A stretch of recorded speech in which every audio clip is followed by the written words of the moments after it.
Saudara-saudari yang dikasihi Tuhan Yesus Kristus, selamat bertemu kembali dalam program Arus Hayat Voice. Judul kali ini adalah Pekerjaan Allah.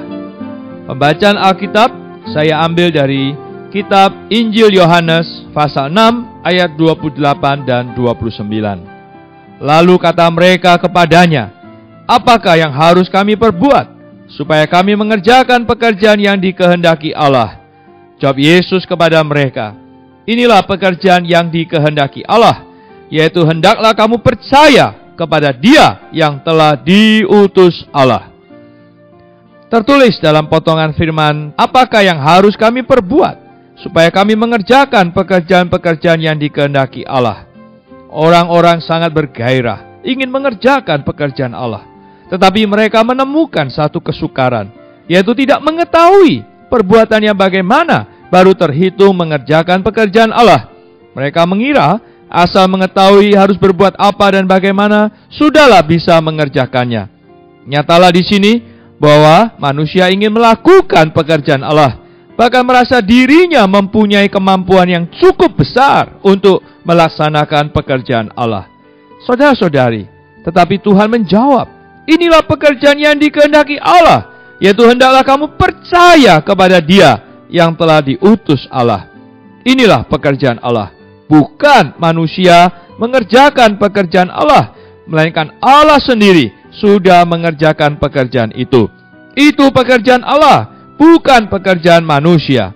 Percaya kepada Tuhan Yesus adalah pekerjaan Allah, bukan pekerjaan manusia. Pekerjaan Allah hanya dapat dikerjakan oleh Allah sendiri. Manusia tidak bisa mengerjakannya. Contoh yang baik untuk hal ini tercantum dalam kisah Marta dengan Maria. Dalam kisah itu terlihat oleh kita betapa Marta sibuk melayani Tuhan. Sedemikian sibuknya, sehingga ia mohon Tuhan menyuruh Maria untuk membantunya. Mungkin dalam hati ia berpikir, ia telah mengeluarkan banyak tenaga maupun harga, bahkan merasa banyak bersusah untuk Tuhan. Tentu hal ini dapat terbilang sebagai mengabdi kepada Tuhan atau bekerja bagi Tuhan. Tetapi Tuhan tidak memuji jerih payahnya, malah berkata kepadanya, "Marta, Marta, engkau khawatir dan menyusahkan diri dengan banyak hal, tetapi hanya satu saja yang perlu. Maria telah memilih bagian terbaik yang tidak akan diambil dari dia." Sebenarnya, apa yang telah dilakukan Maria? Alkitab mengatakan bahwa ia duduk dekat kaki Tuhan Yesus dan terus mendengarkan perkataannya. Maria hanya duduk mendengarkan. Ia tidak melakukan apapun. Ia tidak seperti kakaknya yang sibuk bekerja. Mendengar perkataan Tuhan berarti menerima firman Tuhan. Perkataan-perkataan Tuhan adalah roh dan hayat. Dan demi firman-Nya, Tuhan mengaruniakan hayatnya kepada manusia.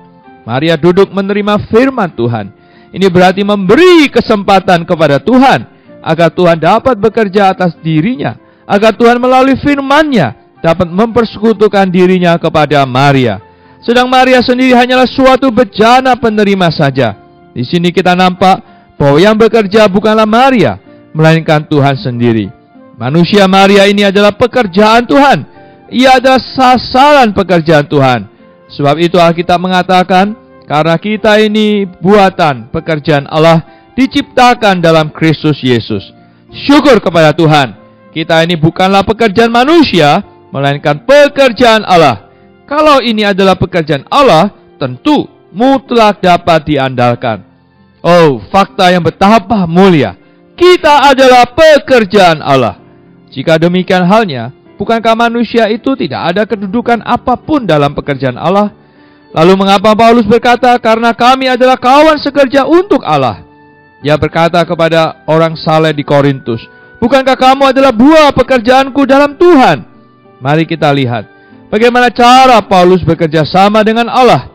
Dari 1 Korintus pasal 3, kita dapat mengetahui bahwa Allah itulah Tuan dari segala pekerjaan, dan semua orang yang bekerja adalah tunduk di bawah pengaturannya. Dalam surat Galatia, Paulus mengatakan bahwa Injil yang ia beritakan berasal dari wahyu Allah, sebab Allah berkenan mewahyukan putranya di dalamnya. Melalui wahyu itulah Paulus memperoleh pengenalan realitas rohani terhadap Kristus. Dan karena itu pula ia dapat memberitakan Kristus kepada orang kafir tanpa terlebih dulu meminta pertimbangan manusia milik daging. Paulus bisa bekerja karena terlebih dulu ia membiarkan Allah bekerja di dalam dirinya. Jadi, bekerja sama dengan Allah bukan berarti Anda bekerja bagi Allah, melainkan terlebih dulu membiarkan Allah menggarapkan Kristus ke dalam Anda. Kemudian Anda memberitakan Kristus yang Anda kenal melalui wahyu itu kepada orang lain. Pekerjaan itu tetap dikerjakan oleh Allah sendiri. Manusia hanya mengatakan apa-apa yang telah dikerjakan oleh Allah. Sebab itu Paulus berkata kepada kaum saleh di Korintus, "Bukankah kamu adalah buah pekerjaanku dalam Kristus?" Maksud Paulus ialah, kalian berada di dalam Tuhan, dikarenakan aku sudah memberitakan Kristus yang ku kenal itu kepada kalian, agar kalian juga memperolehnya. Jadi, saudara-saudari, khususnya bagi orang yang terpanggil untuk mengerjakan pekerjaan Tuhan, jika Anda benar-benar mau bekerja sama dengan Allah, pekerjaan Anda harus mutlak murni.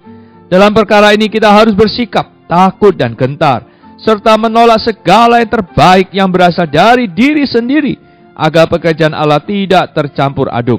Kita harus ingat, kalau kita tidak mempunyai wahyu Roh Kudus, kita tidak memiliki penglihatan dan pengalaman di dalam realitas rohani, maka kita tidak mungkin mengerjakan pekerjaan Allah. Ingatlah, pekerjaan Allah adalah terlebih dulu Anda membiarkan Allah menggarapkan ke dalam Anda, baru kemudian Allah melalui Anda dan di dalam Roh Kudus mengerjakannya. Inilah yang bisa membangun gereja. Saudara-saudari, mari kita berdoa. Oh Tuhan Yesus, terima kasih untuk firman-Mu. Berikan kami roh hikmat dan wahyu untuk dapat mengenal firman-Mu dengan benar. Tuhan, kini kami sadar bahwa kami jauh dari bisa untuk melakukan pekerjaan Allah. Pekerjaan Allah hanya bisa dilakukan oleh Allah di dalam kami. Tuhan, kami mau belajar, bekerja sama dan bersandar padamu dengan takut dan gentar. Karena kamilah hamba yang tidak berguna. Di dalam nama Tuhan Yesus. Amin. Demikianlah firman Tuhan. Sampai bertemu di kesempatan berikutnya. Tuhan memberkati, kasih karunia-Nya menyertai kita. Demikianlah program Renungan Arus Hayat Voice Note pada hari ini.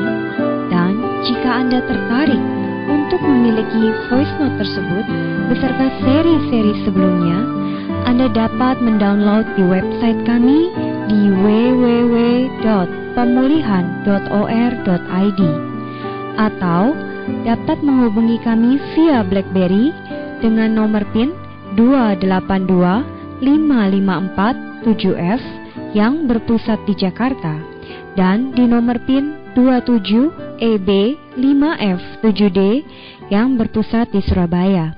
Tuhan Yesus memberkati kita semua.